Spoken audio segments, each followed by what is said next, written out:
Without objection. As the Senate gets back to work this week, it's worth noting that a sea change appears to have taken place in Washington over the past few weeks. Just 2 months ago, the President proposed a vision of government that ignored the fiscal crisis virtually everyone else in the country knows we need to address. And Democrats in Congress proposed that rather than cutting Washington's spending, we instead raise taxes on oil and gas companies who, as we know, would pass it along to American consumers in the form of higher gas prices at a time when gas prices are double what they were a mere 2 years ago.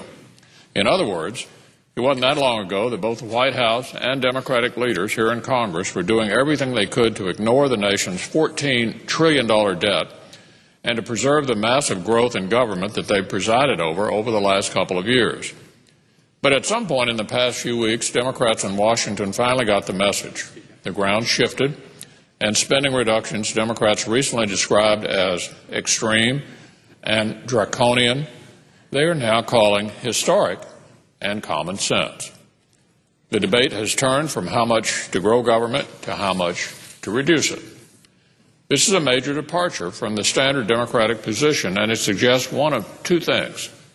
Either Democrats in Washington are finally waking up to the fact that our only hope of averting the kind of disaster we're seeing unfold in Europe is by forcing Washington to live within its means, or they've made a political calculation that Americans will no longer take them seriously if they continue to pretend otherwise. But either way, there now appears to be a bipartisan agreement in Washington that something serious must be done. Which brings us to an announcement by the Obama administration's top political advisor over the weekend that the President will change his position on entitlement reform, the deficit, and debt in a speech he'll deliver tomorrow afternoon. According to administration officials, the President will now propose an outline of his goals in these areas. Apparently, the President is finally ready to acknowledge problems that the rest of the country has been waiting for him to address. It's unfortunate that he had to be dragged into this discussion.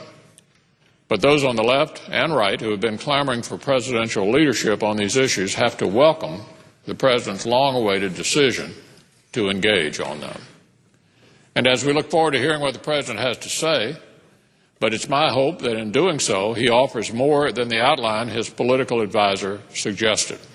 As we know, House Republicans have put forward a detailed plan that seeks to preserve and protect Medicare for current beneficiaries and strengthen Medicaid, in part by giving states more flexibility to implement it. At a time when thousands of baby boomers are retiring every single day, putting even more pressure on our already overburdened finances, creative solutions like these are very much needed.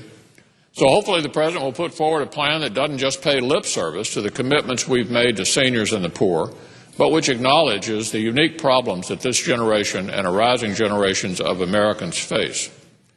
Too often, it seems, Democrats in Washington claim to be interested in helping those in need when what they really seek is to protect big government.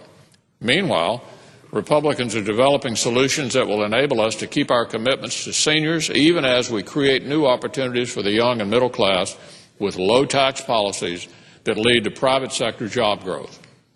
Whereas Republicans see America growing its way to prosperity, Democrats seem to want to constrict opportunities for everyone, so everyone is forced to do with less, except, of course, the politically connected and those who are lucky enough to get a waiver. But at least the President is joining in the conversation. Hopefully that conversation is an adult one and doesn't devolve into the kind of unhelpful, scripted, and frankly juvenile name-calling that we saw in the closing hours of the debate over the continuing resolution last week.